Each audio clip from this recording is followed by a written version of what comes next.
अस्सलाम वालेकुम दोस्तों, अगर आपके 3 बड़े मंसूबे एक के बाद एक नाकाम हो जाए और दुनिया आपका मजाक उड़ाने लगे तो क्या आप हार मान लेंगे? एलोन मस्क ने ऐसा कभी नहीं किया और आज वही दुनिया को बदल रहा है। आज सुनते हैं ये सच्ची कहानी जो आपको हिम्मत देगी।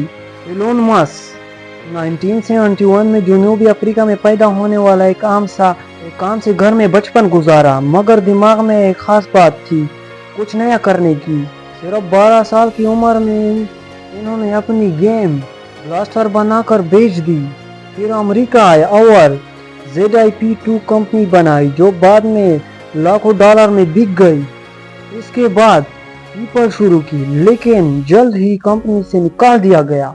ये एक ऐसा लम्हा था जहां ज्यादातर लोग हार मान लेते हैं, मगर एलोन मस्क ने अपने ख्वाबों को जिंदा रखा। इन्होंने 2 नए ख्वाब शुरू किए। पहला ये था, दुनिया को इलेक्ट्रॉनिक गाड़ियां देना चाहता था, और दूसरा स्पेसेस, दुनिया को खला तक ले जाना।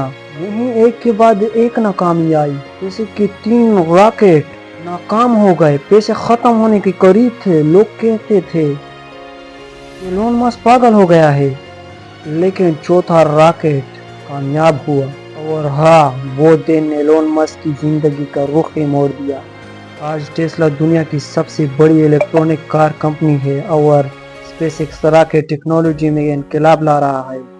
दोस्तों, एलोन मस्क की कहानी हमें सिखाती है कि नाकामी इख्तिताम नहीं बल्कि कामयाबी का पहला कदम है। अगर ख्वाब बड़े हैं तो मुश्किलात भी बड़े आएंगे, लेकिन जीत हमेशा ऐसी की होती है जो हिम्मत नहीं हारते।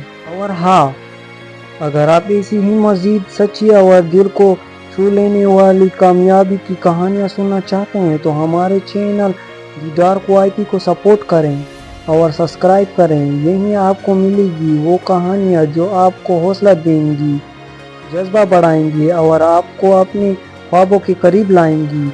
अल्लाह हाफिज़ और अगली कहानी में मुलाकात होगी।